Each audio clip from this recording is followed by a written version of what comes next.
Hello mga manay! Ako nga po pala si Cheryl Diana Pulikit at isa po akong Philippine domestic helper na nagtatrabaho habang nag-aaral dito sa bansang Kuwait. Ang video na ito sa makikita ninyo ay ako po ay papuntang sana all my day off. Hindi po ako nag-day off niyan guys. Sinama lang po ako ng amo ko upang magpunta kami sa chalet. Usapan kasi ako ng amo ko na hindi muna ako mag-day off dahil nga po pupunta po kami ng chalet. At nakalabas naman ako noong Friday. So, okay lang naman sa akin. Tsaka at the same time, parang gala ko na din tong pagsama sa kanila. 'Di ba? So, ganito po talaga kaganda ang paligid ng bansang aking tinatrabahuan ko ngayon. O, 'di ba? Sana all. Alam ninyo, short story lang. Napakaganda na at lucky charm ko talaga ang bansang Kuwait. Dahil nga po sa ito ay binigay ni Allah sa akin na magtrabaho at magtagal dito sa bansang Kuwait. Salamat nga po pala sa bansang Kuwait dahil binuksan nila ang pinto para sa akin at hindi lang para sa akin kundi para sa aking mga anak, para sa aking pamilya na matustusan ko ang mga pangailangan namin. 'Di ba? Sana all.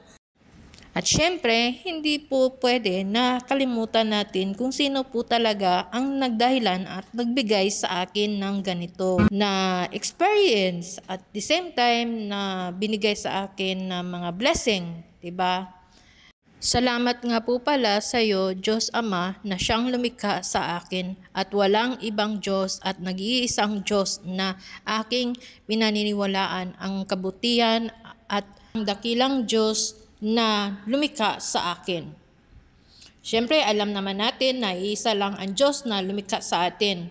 Walang ibang Diyos na bukod tanging nag-iisa na walang katulad. Na siya lamang ang dahilan kung bakit tayo nandito sa mundo. At siya din ang nagbibigay ng mga biyaya na ating tinatanggap na dapat din naman nating bigyan siya ng kapurian, ang pagpapasalamat at paghingi ng patawad sa Kanya dahil siya lang po ang karapat-dapat at walang iba na ating sasambahin. Ang ganda din ng pagkakuha ng clouds, diba? Sana all. So, ang ganda ng ambience, guys. At yan lang po, nag-video-video lang po ako habang ako po ay naiinip na po sa loob ng sasakyan. Dahil sa malayo po talaga ang chalet sa bahay na kung saan kami nakatira ng amo ko. O, diba? Sana all, nagmamarites na. So, ayan lang naman ang libangan ko dito guys. Para po magtagal ka na magtatrabaho dito sa bansang Kuwait ay kailangan mong libangin mo ang sarili mo para hindi ka masiraan ng ulo. Dahil sa kakaisip na saan ka ba pupunta, ano bang nangyayari sa pupuntahan mo at ano bang nangyayari sa pamilya mo, bakit di ka tinatawagan o di ba may drama effect pa.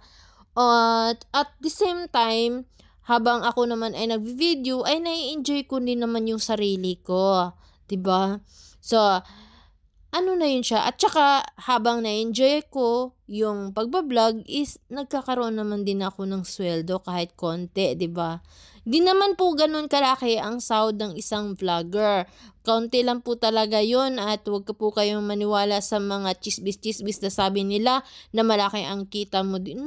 No, no, no. Maliban na lang kung merong magpapalipad sa iyo at magjo-join the group, 'di ba? Sana all. Ganun lang po talaga, guys. So, ayan na po, guys. Sa makikita ninyo, haba talaga ng biniyahe namin papuntang chalet. Pero anyway, kahit ganun man kahaba, basta magpatuloy lang para sa ating minimithing pangarap o goal o layunin. O, 'di ba?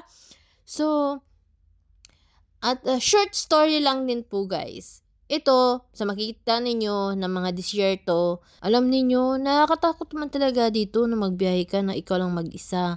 At saka nakakatakot din na kapag nagtatrabaho ka sa ibang bansa na hindi mo man lang alam kung ano yung tinatrabahuan mo, kung anong bansa ba ito, at saka ano ba ang mga lingwahe na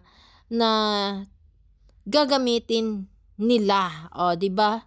Ano ba? Ang dami kong dakdak. So, yun na nga po. In short, guys, alam mo yun, napakadelikado po talaga ang maging isang OFW. Dahil nga po sa iba po ang kultura nila, iba ang lingwahe nila, at iba din ang paniniwala nila. So, pero sa akin kasi, basta naniniwala ka sa Diyos, naniniwala ka sa isang Diyos, at naniniwala ka sa lumikha sa atin, alam mong may mangyayari at may magagawa ang Diyos sa buhay mo. So, hanggang sa muli po guys, at maraming salamat at sana po ay na-enjoy ninyo ang panonood sa video na ito at pakikinig sa pagiging isang marites ko. 'Di ba? Sana all. So, hanggang sa muli guys. Paalam and God bless us all. And bye-bye. Thanks for watching.